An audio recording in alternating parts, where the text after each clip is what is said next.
Anda kembali di Berita Utama bersama saya Jihan Novita. Saudara, kasih ibu sepanjang masa.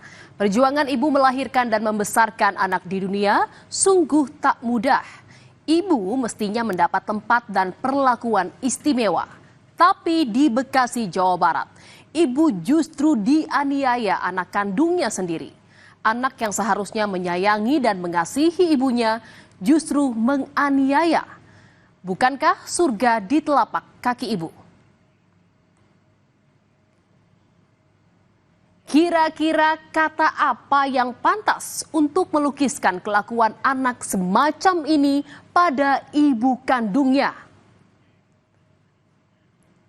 Pelaku menganiaya tubuh sang ibu yang renta hingga sempoyongan dan jatuh tersungkur. Seolah gelap mata dan tak memandang siapa yang ada di hadapannya, pelaku terus-menerus menganiaya korban.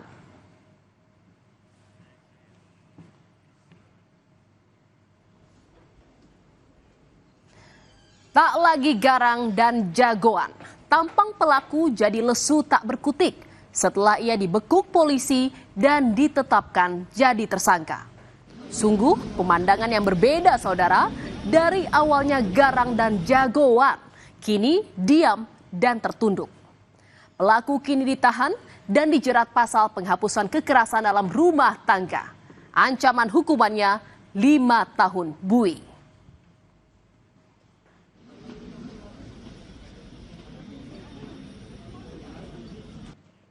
Saudara, lalu apa yang membuat pelaku sampai tega menganiaya ibu kandungnya sendiri? Dari hasil pemeriksaan polisi, kejadian ini bermula saat pelaku memaksa korban untuk meminjam motor tetangga untuk dipakai keluar rumah. Korban awalnya enggan menuruti keinginan pelaku karena tidak enak hati kepada tetangga lantaran sering meminjam motor. Namun, pelaku tetap memaksa korban untuk meminjam motor. Pelaku kemudian menuruti korban dan dari beberapa kali usahanya tidak ada yang mau meminjamkan motor. Korban pun akhirnya pasrah dan menaruh ponsel di dekat pelaku. Dan saudara, setelah korban menaruh HP, di situ pelaku justru tersinggung. Pelaku tiba-tiba emosi dan melempar bangku ke arah ibunya. Tak berhenti di situ saja, saudara. Pelaku juga menganiaya korban hingga korban tersungkur. Meski sudah tersungkur, pelaku masih terus menganiaya korban.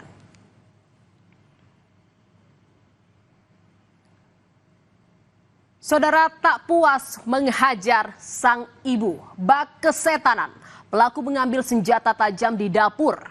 Pelaku petentengan dengan pisau di tangannya. Dia pun menghardik dengan pisau bakal menghabisi nyawa adik ibunya. Di situ pelaku mengatakan kepada korban, tolong pinjamkan motor ke tetangga. Tetapi karena sudah keseringan, korban tidak keenakan dan tidak melaksanakan permintaan dari anaknya. Kemudian pelaku mengatakan lagi, coba pinjam ke teman lu artinya teman ibu dari pelaku. Kemudian korban mencoba melakukan komunikasi via handphone ke temannya, namun tidak diberikan. Di situ pelaku kembali melakukan penekanan ke ibunya, coba pinjam lagi ke yang lain, tetapi korban atau ibu pelaku mengatakan tidak ada lagi. Korban ada luka memar di bagian kepala dan punggung belakang. Sementara menurut korban, saudara, penganiayaan dipicu lantaran ia tak bisa memberikan uang sebesar Rp30.000 yang diminta pelaku. Usut punya usut, ternyata penganiayaan yang dilakukan Muhammad Ihsan Ezra Chandra ini bukan sekali saja. Kejadian serupa ternyata pernah terjadi pada awal tahun 2025 lalu. Namun korban masih memilih diam dan berat hati melaporkan ke polisi. Kan uang. Aku bilang nggak punya uang, tapi maksa. Nah udah, akhirnya kerja juga tuh apa? Masak teman kamu katanya, teman Bunda. Dia batu nggak ada uangnya, nggak ada dia. Kenapa nggak handphonenya dia? Taruh di meja tapi bukan ngebanting. Aku karena udah kesal juga, bukan ngebanting. Kata menurut tema, kenapa lo banting handphone gua? Nah, kenapa banting handphone kamu kok? Dari situ awalnya, cuma puncak itu kemarin. Puncak lagi. Memang nggak pernah sekali gitu. Udah beberapa kali Bu ya. Udah. Penyelidikan polisi dalam kasus anak aniaya ibu ini terungkap fakta baru, saudara. Rupanya amarah yang menguasai pelaku saat menganiaya ibunya diduga karena pengaruh obat berbahaya jenis eksimer. Ternyata pelaku ini sering menggunakan obat berbahaya. Paman pelaku bahkan sering menasihati untuk berhenti mengonsumsi obat berbahaya. Padahal sang ibu bertaruh nyawa saat melahirkan ke dunia, namun justru mendapat perilaku tak pantas dari sang buah hati. Aku sering untuk mengkonsumsi daripada obat berbahaya jenis eksimer. Artinya saat menganiaya ibunya itu dalam pengaruh obat, Pak? Kemungkinan masih ada pengaruhnya. Saudara, mati satu tumbuh seribu. Tiba-tiba kasus anak aniaya ibu kandung di Bekasi lagi-lagi terjadi.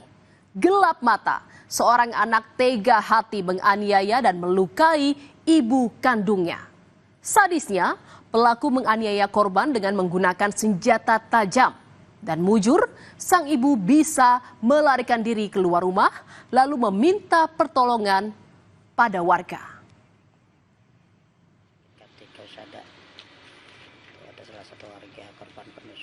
Korban yang berhasil menyelamatkan diri segera berteriak meminta tolong. Warga yang mengetahui teriakan korban langsung membantu korban. Melihat kondisi korban yang penuh luka, warga langsung membawa korban ke rumah sakit untuk mendapat perawatan medis. Sementara si pelaku telah ditangkap dan ditahan di Polres Metro Bekasi Kota.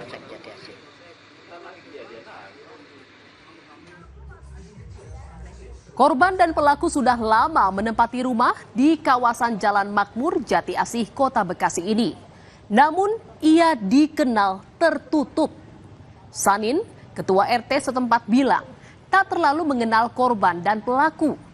Keduanya dikenal jarang bersosialisasi dan berkomunikasi dengan warga. Sanin bilang, barangkali korban tertutup karena sibuk mengurus tokonya. Kesadaran berdua, memang keluarga ini tertutup Pak, di lingkungan pun tertutup. Makanya pas kita tahu pas kejadian itu barulah ramai. Sebenarnya saya juga nggak pernah ini keluarga di sini tuh nggak pernah ada komunikasi ya, karena memang kesibukannya dia kan punya usaha nih, pagi berangkat ke tokonya malam pulang, jadi untuk di lingkungan tuh nggak ada komunikasi. Mungkin untuk mau baik anak-anaknya mau ibunya pun sama untuk lingkungan. Jadi perihal info apapun dari keluarga ini saya nggak pernah tahu. Saudara, usai ditangkap dan diamankan ke Mapolres Metro Bekasi Kota, pelaku langsung menjalani pemeriksaan. Pemeriksaan dilakukan oleh unit PPA Polres Metro Bekasi Kota. Polisi menyebut dari hasil pemeriksaan sementara, pelaku diduga mengalami gangguan kejiwaan. Sehingga polisi melakukan pemeriksaan kondisi kejiwaan pelaku di Rumah Sakit Polri Kramat Jati. Sudah diamankan, tapi kemudian tes kesehatan karena memang dari pihak keluarga sendiri, ibu kandungnya dan ini menyampaikan bahwasanya memang anaknya ada gejala kesehatan mental. Saudara, semoga dua kasus ini menjadi pembelajaran bagi kita semua untuk memperlakukan ibu dengan baik. Perjuangan yang melahirkan dan membesarkan tak akan pernah bisa terbalas. Karena ibu sejatinya adalah sosok pelita dari gelapnya kehidupan dan sumber cinta yang tak pernah kering. Kasih ibu sepanjang masa, hanya memberi tak harap kembali, bagai sang surya menyinari dunia.